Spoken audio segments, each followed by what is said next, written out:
Anda bisa mendapatkan kebahagiaan dalam aktivitas apapun sekalipun sederhana.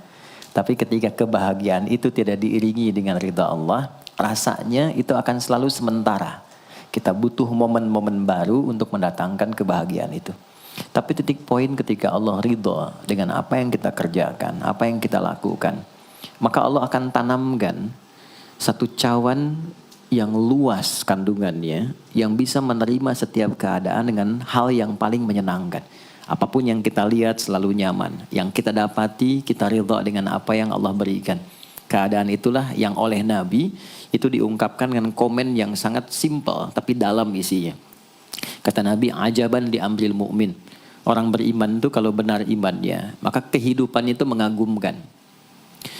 Bila dia mendapatkan kesuksesan, dia iringi dengan kesyukuran. Sehingga sifatnya tetap proporsional. Dia sukses tapi ada keseimbangan dengan syukur. Sehingga tidak berlebihan menyalurkan kesuksesannya itu. Dan dengan sifat berlebihan itu hanya memberikan beban pada dirinya. Saya pernah sampaikan kan, di kesuksesan itu identik dengan gaya hidup. Rumus gaya di fisika itu kan selalu F1 banding lurus dengan F2. Apa yang didapat itu yang keluar. Tapi orang tidak boleh lupa bahwa F itu selalu berbanding lurus dengan P. Gaya berbanding lurus dengan tekanan, hukum Pascalnya. Semakin banyak gaya, semakin tertekan hidupnya. Itu bandingan nilai kehidupannya. Nah, jadi gaya itu diperkenankan. Karena itu bagian dari energi. W sama dengan F dikalikan S. Hukum energi kan begitu. Jadi hidup nggak mungkin kalau nggak ada energi. Tapi energi yang terbaik itu akan dihasilkan membawa kesuksesan kebahagiaan ketika ridha Allah tertanam. Saat dia sukses, dia bersyukur sehingga proporsional. Saat dia merasakan duka pun dia nyaman karena punya sabar. Nah, sabar itu mahal. Di Jepang ada banjir, itu bisa minta maafnya luar biasa, tak tahan dia bunuh diri. Di kita banjir bisa berenang. Itu gambaran. Cuma kalau nggak seimbang repot juga. Nah, membangun keseimbangan itu butuh konektivitas yang kuat dengan Allah. Konektivitas itulah yang dalam bahasa agama disebut dengan sholat namanya. Ya.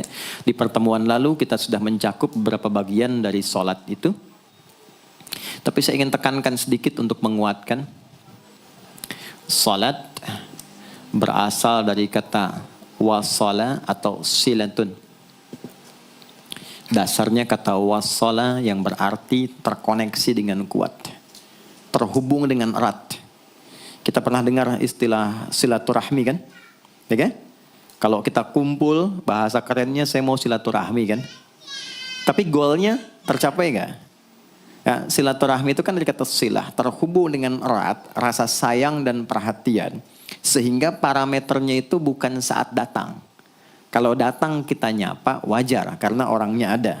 Tapi kalau berpisah kita masih ingat, masih peduli, masih mendoakan, masih ngontak, itulah silah namanya. Di setiap keadaan kita masih terkoneksi. Keadaan kita yang terhubung dengan Allah. Sehingga di setiap tempat kita diperhatikan, di pekerjaan kita dibimbing, di rumah tangga kita diiringi. Sehingga semua berjalan mudah dan membahagiakan. Yang melatih kita untuk terkoneksi sehingga nggak putus dengan Allah, itulah yang disebut dengan sholat. Sehingga goal dari sholat itu adalah membangun konektivitas kita dengan Allah yang kuat. Itu yang dimaksud di Quran surah keempat An-Nisa di ayat 103. فَإِذَا قَضَيْتُمُ الصَّلَاةَ maka jika Anda telah tuntas mengerjakan sholat, فَاذْكُرُوا اللَّهَ. Ukuran keberhasilan sholat Anda itu ketika Anda merasakan konektivitas dengan Allah mulai nyambung. Qiyaman, jalannya ingat Allah. Sehingga kalau orang jalan, bekerja di apapun, saat dia ingat Allah, dia bisa memfungsikan tubuhnya sehingga tidak mengerjakan apa yang Allah tidak sukai. Gak akan mungkin Anda melihat sesuatu yang tidak Allah senangi dalam keadaan yang sama Anda ingat Allah. Gak akan mungkin melangkah pada tempat yang salah saat ingat Allah. Dan itu tidak mudah karena banyak orang keluar masjid pun setelah selesai sholat masih tertukar sendal. Padahal kalau dia ingat Allah gak mungkin itu terjadi. Itu pelajaran dasarnya. Wa qu'udan wa ala junubikum. Baik itu duduk bahkan sampai berbaring. Ada koneksi. Nah jadi singkatnya sholat itu semua gerakannya, semua bacaannya, Dari mulai kita bertakbir sampai kita salam, bacaan yang mengiringi, itu bukan sekedar gerakan hampa makna, formalitas kita bergerak dan berakhir, bukan sekedar membaca bacaan yang tidak ada isinya, tapi semua bimbingan bagaimana kita diajarkan langsung oleh Rasulullah bisa mengoneksikan lewat gerakan dan bacaan itu tersambung kepada Allah, sehingga feedbacknya semua apa yang kita bacakan dijawab oleh Allah. Semua gerakan yang kita lakukan ini hakikatnya bimbingan tentang inti kehidupan kita. Jadi di sholat itu ada bacaan, ada gerakan, ada hikmah, ada maknanya semua. Jadi bukan kita takbir begini hampa saja. Tidak. Kenapa mesti begini? Kenapa tangan yang kanan menutup yang kiri? Kenapa bacaannya setelah itu ada iftitah, ada al-fatihah? Itu ada maknanya. Dan dahsyatnya semua profesi-profesi sahabat dan generasi setelahnya yang belajar dengan benar tentang sholat ini, itu semua merubah hidupnya jadi lebih sukses dari apapun yang mereka pilih dalam menjalani hidup. Dan yang paling hebat, itu yang menjadikan Nabi mendapat perintah pertama bukan zakat, bukan haji, bukan umrah, bukan puasa, tapi sholat. Dan perintahnya khusus, spesial, disampaikan dalam peristiwa Isra Mi'raj untuk memberikan pesan begitu tingginya nilai sholat ini untuk kehidupan manusia. Mohon izin maaf bagi teman-teman yang baru bergabung, supaya tidak banyak mengulang, teman-teman bisa cek kembali di pelajaran sebelumnya. Kita kemarin telah selesai di pembahasan iftitah dengan tangan kanan meletakkan di punggung yang kiri, lalu kemudian diletakkan di atas dada seperti ini. Kesimpulannya adalah, saya cepat saja, dari mulai kita bertakbir, kalau ingin terkoneksi dengan Allah, maka fokuskan diri kita untuk tersambung. Buang urusan dunia semua ke belakang. Jangan bawa dalam sholat. Kalau ingin kita tersambung dengan Allah, tepikan yang lain, hadapkan diri kita, pasrahkan. Hanya Allah yang tinggi, yang agung, yang istimewa. Kalimat agung, tinggi, istimewa, itu disebut dengan akbar.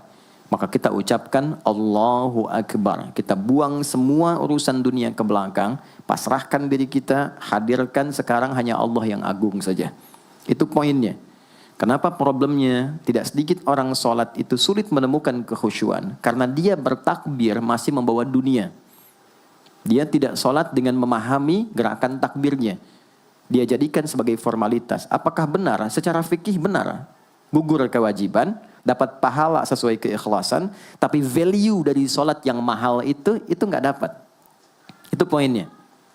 Buang semua urusan dunia, kemudian tambatkan diri kita hanya kepada Allah. Dan uniknya kata Nabi, di fase itulah setan mulai bertugas yang mengganggu kita, supaya kita tidak fokus untuk memahami dan melakukan apa yang kita baca dan kita gerakan. Ada setan khusus menggoda orang sholat, namanya khanzab. Nanti ada 9 jenis setan yang detil tugasnya itu berada di sekitaran kita.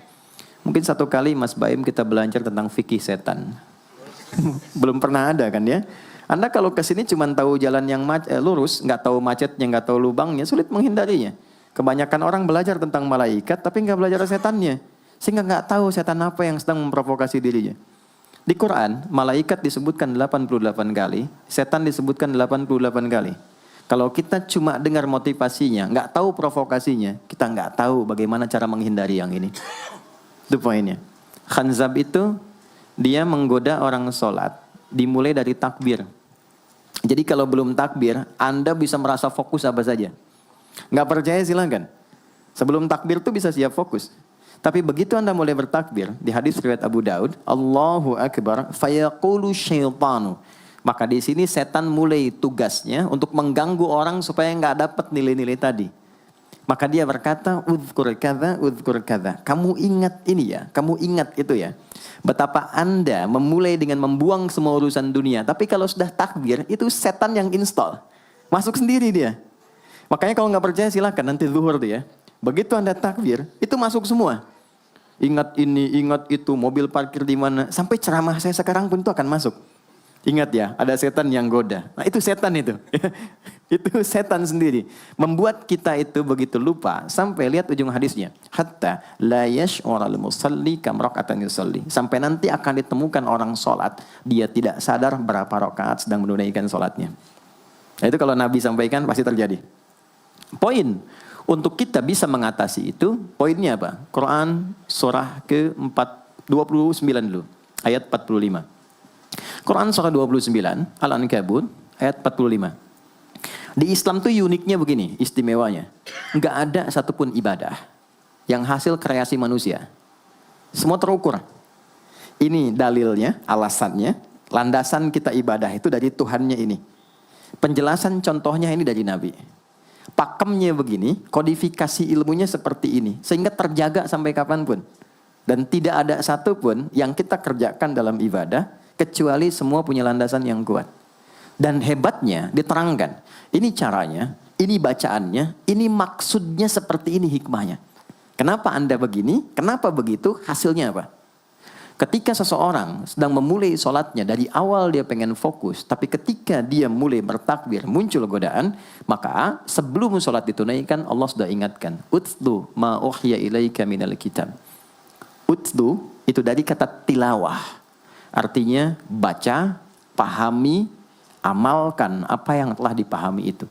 Jadi sejatinya sebelum sholat, kata Allah kalau ingin menikmati sholatnya, ingin tahu value dari sholat dan dihasilkan seperti orang dulu meraihnya, maka jangan kita terfokus untuk formalitas saja. Yang penting benar bacaan, takbir sampai salam terjaga. Betul, sekali lagi, itu menggugurkan kewajiban, formulasinya selesai, secara fikih tuntas, tapi hikmah sholat yang tadi itu kita nggak dapat. Maka yang terjadi apa? Baca dulu, tilawah, utlu, baca, pelajari dulu, sebelum sholat. Kemudian pahami, kenapa takbirnya begini? Kita kemarin sudah belajar. Kenapa tangan kanan menutup yang kiri? Apa maksudnya sampai kita diperintahkan sholat? Bagaimana kemudian saat kita baca Al-Fatihah? Kenapa yang dibaca itu? Apa yang jadi bimbingan dari Al-Fatihah untuk kehidupan kita? Kalau sholatnya seperti itu akan merubah hidup kita. Itu langsung Allah sampaikan demikian. Lalu kerjakan, wa aqimis shalah, tunaikan sholat seperti aku tadi isyaratkan, kata Allah. Inna sholata tanha 'anil fahsya wal munkar. Maka jika engkau menunaikannya seperti itu, sholat akan merubah hidupmu. Itu kata Allah tuh. Minimal mendorong kita berbuat jadi lebih baik. Jadi bukan sekedar menjadikan kita pribadi baik, tapi semua yang kita kerjakan menjadi lebih baik. Itu sholat. Itu yang bisa merubah seorang Jundub bin Junadah yang dikenal dengan Abu Dzar Al-Ghifari.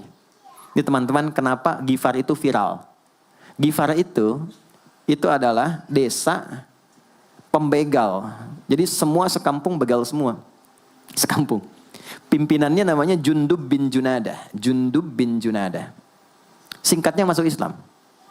Saat masuk Islam, secara singkat saja, Nabi arahkan, diajarin sholat. Betapa sholat merubah hidup beliau, jadi lebih baik. Kembali ke kampungnya, mengajarkan, singkatnya apa? Madinah heboh dengan kedatangan tapak kaki, yang ternyata itu orang-orang Ghifar. Sekampung kurang lebih masuk Islam, dan berubah jadi orang baik semua. Merubah hidup mereka. Jundub orang sukses, setelah itu jadi ustadz. Ini mungkin yang menginspirasi judul preman jadi ustadz. Ini tadinya pembegal. Pembegal semua. Sekampung sukses, jadi orang baik, aktivitasnya berubah, lebih berkualitas. Untuk memberikan inspirasi ke generasi masa depan. Bahwa kami dulu pernah begini, dengan sholat kami berubah, kesuksesan kami raih, maka diviralkanlah nama daerahnya. Tambahkan al di depannya, ujungnya tutup dengan i. Maka dilekatkan nama bekennya, kunyah, namanya Abu Dzar. Abu Dzar Al-Ghifari. Al-Ghifari itu untuk memberikan kesan begini, saya ini dari Ghifar. Itu kampung jelek, desa tempat pembegal, tapi Islam merubah, saya menjadi lebih baik. Sholat mengarahkan saya punya kualitas hidup yang lebih baik. Itu poinnya. Sejak peristiwa itu, orang-orang Islam dari manapun yang bukan Arab, itu selalu melekatkan nama daerahnya untuk mengenalkan. Islam pun sudah sampai ke tempat saya. Buktinya saya menjadi baik. Ada namanya Muhammad, punya bapak namanya Ismail, punya kakek namanya Ibrahim, kakek buyutnya Al-Mughirah, eyang buyutnya Al-Bardizbah, tinggal di kecamatan Ju'fah, kabupatennya Bukhara, provinsinya Khorasan, negaranya Uzbekistan sekarang. Maka karena dari Bukhara, dia kenalkan diri, datang ke daerah Arab, saya dari Bukhara. Rumus yang sama, tambahkan al di depannya, ujungnya i. Maka dia katakan, Ana Al-Bukhari. Itulah Imam Al-Bukhari. Bukan orang Arab. Kita punya guru besar Syekh Nawawi dari Banten. Ana Nawawi Al-Bantani. Ana Ahmad Yasin Al-Padangi. Tapi kesan kota itu untuk menunjukkan Islam telah sampai ke tempat saya dan merubah saya menjadi lebih baik. Kang Baim datang ke Mekah, umrah, katakan saya Baim Bong al tanah kusiri. Maka kesan yang dibangun itu telah sampai ke tempat saya, merubah saya lebih baik. Saya Arman al Pondok Indahi misalnya kan, tidak masalah. Itu sah. Dan orang mengenal, oh rupanya Islam telah ke setiap wilayah.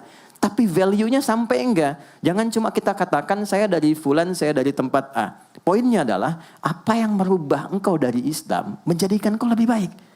Jadi kalau ada orang Islam mengaku Muslim, lisannya tidak lebih baik. Maaf sekali, telinganya mendengar tidak yang baik, perilakunya kurang baik, maka dipertanyakan klaim keislamannya. Sudah sejauh mana saya mendapatkan keberkahan dari Islam itu? Itu yang menjadikan kenapa sholat paling pokok dipaksa kita wajib. Bukan karena sujud rukuknya. Anda tidak sujud pun tidak akan menurunkan status Allah sebagai Tuhan. Tetap Tuhan. Tapi ternyata ada value besar yang dengan kasih Allah diminta kita sholat supaya kita minimal jadi orang baik. Dan sukses dalam hidup.